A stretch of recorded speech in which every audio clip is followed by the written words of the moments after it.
acesso aos cuidados da saúde mental é um direito constitucional que visa promover um atendimento humanizado e de qualidade a todos os pacientes neste contexto. O Ministério da Saúde preconiza que, para garantir o cuidado integral, é necessário que os serviços se organizem de forma dinâmica e conectada. Essa rede de cuidados inclui os diversos serviços de saúde compostos em um território que trabalham de forma articulada. No SUS, a rede de atenção psicossocial é uma das redes mais importantes dedicadas a cuidar da saúde mental.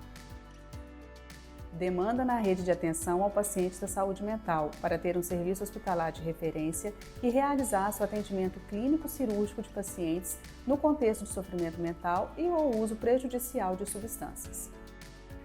No Brasil, já existem políticas públicas que definem a necessidade de garantir o acesso aos serviços de saúde mental, respeitando os princípios essenciais do SUS. Nesse sentido, e de maneira pioneira na cidade de Belo Horizonte, a Rede de Atenção à Saúde Mental, junto com a Secretaria Municipal de Saúde, implantaram no Hospital Metropolitano Dr. Célio de Castro o serviço de referência para atendimento clínico-cirúrgico aos pacientes no contexto de sofrimento mental.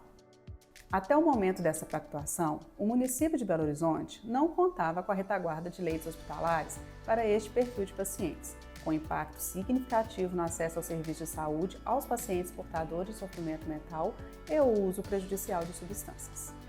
Essa experiência inovadora começou com a disponibilização de leitos para pacientes que se encontram no cenário de sofrimento mental e que apresentem algum agravo ou situação clínico-cirúrgica que demanda algum tipo de internação e intervenção. Nesse sentido, a solução foi disponibilizar 10 leitos de referência para pacientes clínicos cirúrgicos em sofrimento mental e ou uso prejudicial de substâncias. Leitos regulados pela Gerência da Rede de Saúde Mental, pelo HMDCC e, em alguns casos, pela CINT. Composição de uma equipe multidisciplinar de referência para atendimento às demandas de saúde mental durante internação no HMDCC. O Hospital Célio de Castro atua no regime de atendimento via regulação de leitos, ou seja, não trabalhamos com o hospital porta aberta. Para esses leitos, a regulação é realizada de uma forma especial entre a Gerência de Saúde Mental do município juntamente com a equipe de saúde mental do hospital. Lembrando que esses pacientes já possuem diagnóstico de sofrimento mental e se encontram inseridos na rede. Internamente, fortalecemos a assistência ao paciente em sofrimento mental por meio de capacitações e alinhamentos com a equipe multidisciplinar. Para além do hospital, buscamos fortalecer a transição e a continuidade do cuidado com o serviço da rede, para que seja possível a alta segura e eficaz. Para que esse serviço fosse realizado, foi necessário estruturar uma equipe de saúde mental que atuasse na retaguarda da assistência a esse paciente, juntamente com a equipe assistencial clínica ou cirúrgica. Hoje, a equipe de saúde mental do HMDCC é composta por enfermeiro, técnico de enfermagem, terapeuta ocupacional, psicólogo e psiquiatras. Para além dessa estrutura, também compõe o trabalho da equipe de saúde mental do HMDCC para fortalecimento da assistência a esses pacientes, as capacitações e os alinhamentos com a equipe multidisciplinar.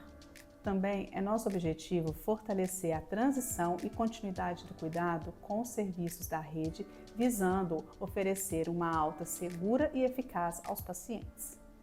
Nossos números mostram que em 2024, o Célio de Castro ofertou 116 vagas para pacientes no contexto de sofrimento mental com algum agravo ou demanda clínico-cirúrgica. Em média, são 10 admissões por mês. Esses pacientes recebem cuidados clínicos ou cirúrgicos e, ao mesmo tempo, recebem assistência nas suas demandas no contexto de sofrimento mental. Como resultados obtidos, tivemos ganhos assistenciais ao paciente, maiores chances de alta melhorada com segurança e qualidade de vida e maior articulação com a rede SUS-BH. Para a equipe de saúde mental que presta os cuidados diários aos pacientes no contexto de sofrimento mental, é perceptível o ganho que essa experiência trouxe ao longo do tempo. Muitas vezes, pelo contexto de sofrimento mental, esse paciente sofre com dificuldade de acesso ao serviço de saúde ou à realização de uma propedêutica completa. Mas aqui no Hospital Célio de Castro, nós conseguimos oferecer um cuidado integral a esse paciente durante a sua internação. Além disso, é importante destacar os benefícios que entregamos aos pacientes através da articulação com a rede SUS-BH. Em algumas situações, é possível que o paciente receba a alta com exames agendados ou procedimentos especializados, entre outros mais. Desde 2018, quando o Hospital Metropolitano Dr. Célio de Castro iniciou esse modelo de atendimento, compõe o nosso calendário de datas comemorativas o Dia da Luta Antimanicomial, celebrado no dia 18 de maio. Ao longo desses anos, diversas celebrações foram realizadas em nome deste movimento, como, por exemplo, os fóruns de saúde mental, espaço aberto para toda a comunidade, em que são discutidas pautas importantes para o reconhecimento e valorização dos movimentos que acolhem e ofertam cuidado aos pacientes em sofrimento mental. Para o HMDCC, é motivo de grande orgulho saber que fazemos parte deste movimento pioneiro no município e que tem entregue tantos benefícios aos pacientes que por aqui passam diariamente. O nosso trabalho mostra que é possível fazer diferente e que a integração com a rede é fundamental para o sucesso dessa caminhada. Um ponto de destaque dessa experiência inovadora é que os pacientes em sofrimento mental atendidos no HMDCC não são alocados em uma ala específica. Eles são inseridos no contexto da clínica médica ou da clínica cirúrgica a qual eles necessitam de atenção. Hoje eu vim aqui contar um pouquinho para vocês sobre a nossa dinâmica do dia a dia, né? O que essa equipe faz.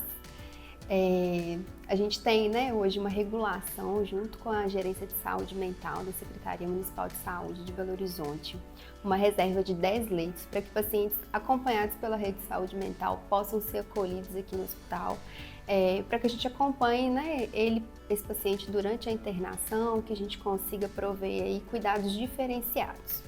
É importante a gente pensar nisso, né, porque esses pacientes que têm algum transtorno mental ou fazem uso prejudicial de substâncias, em sua maioria têm um difícil acesso à saúde, né? Assim, seja na atenção primária, porque não chegam nesses serviços, ou na atenção secundária e a própria terciária mesmo. E são pacientes que, quando acessam, ainda assim, né, costumam ter sua alta por vezes agilizada também, né, sem uma investigação adequada, porque são pacientes que demandam um manejo muito próximo, uma atenção maior do que o hospital está acostumado a lidar com os outros pacientes. É importante, né, quando a gente pensa nisso, essa regulação de vagas hoje ela acontece com um pedido que esses serviços faz e ele encaminha para a gerência de saúde mental. Quando eles nos encaminham, a gente recebe esse paciente e a gente constrói um plano terapêutico de como que vai ser essa internação ao longo desse tempo. Por que isso é importante, né? Eu preciso conhecer a história desse paciente, o que é importante para ele, o que acalma ele, se eu preciso trazer algum familiar que possa fazer diferença nesse acompanhamento e entender melhor essa história clínica, né? Assim, por vezes são pacientes que têm condições tão precárias fora daqui, né? E um suporte familiar um pouco ruim, que tem dificuldade às vezes até de dizer qual que é a queixa clínica, né? Assim, o que dificulta muitas vezes a gente conseguir fazer uma investigação mais adequada. Quando a gente investe nisso, né, de saber a história do paciente, a gente consegue traçar um plano terapêutico muito melhor, muito mais respeitoso e fazendo uma internação também que seja segura e mais breve possível, né? Assim, a gente quer que permaneça no hospital, de fato, quem tem uma demanda clínica para ser tratada. Quando esse paciente vem, que a gente faz esse primeiro acolhimento, a gente constrói esse plano e compartilha ele também com o território, né? Isso, por que isso é importante, né? O hospital ele não está desvinculado da rede, né? A gente constrói o cuidado aqui e que a gente quer que ele seja continuado no território. Então, uma das principais bases que a gente tem aqui é que depois, quando esse paciente estiver alta, ele volte para o território com esse projeto, né, de cuidado, podendo ser continuado, podendo ser feito pelos serviços que estão lá também, seja da atenção primária, seja do SERSAM, né, assim, o que ele precisar ali no território.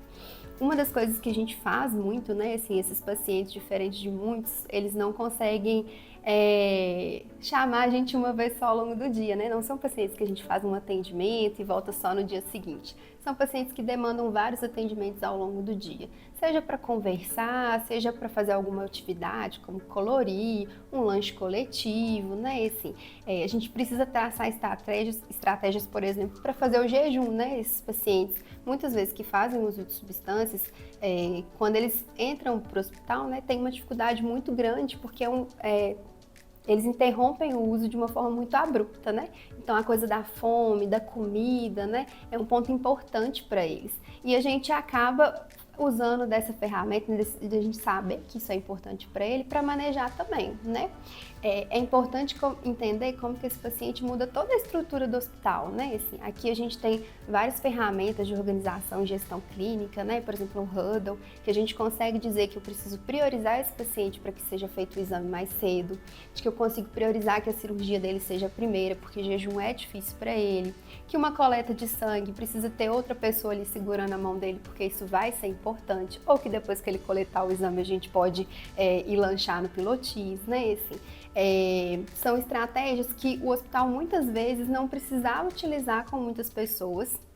E esse paciente aqui faz a gente repensar, né?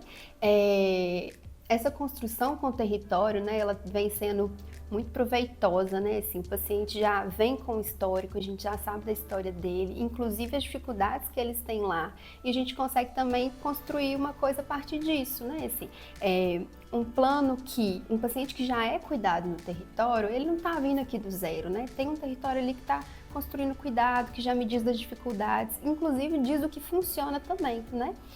Isso tem um efeito muito bom no projeto dele, porque isso evita condutas desrespeitosas, a gente entende melhor o contexto clínico, né? Tem desfechos melhores para esse paciente e uma possibilidade de continuidade do território muito melhor. Acho que outro ponto importante, né, quando a gente pensa na regulação dessas vagas, é pensar que é uma parte de garantir acesso, né? Assim, é importante a gente pensar nessas diretrizes do SUS, que a gente pense em equidade, garantir que esse paciente chegue aqui. Mas para além disso, né, o acesso envolve várias outras coisas e uma delas também é de que ele consiga, durante a internação, um atendimento que acompanhe suas demandas clínicas e que tenha um projeto também depois da alta hospitalar. Então a gente fala que a regulação dos leitos é para garantir acesso ao hospital, mas essa equipe também é para garantir a permanência, uma permanência respeitosa, que seja de fácil acesso também para que a equipe no território consiga continuar esses cuidados.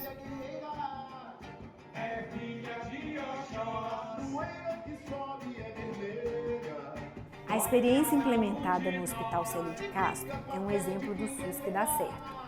Quer saber mais ou replicar essa iniciativa? Entre em contato conosco. Até o alimento que costuma a realidade. Chega de fingimento, chega de maldade. Sem ter o que comer, tanto pra sociedade. Na favela ele chora, na igreja ele reza. Não aguenta essa demora, pois agora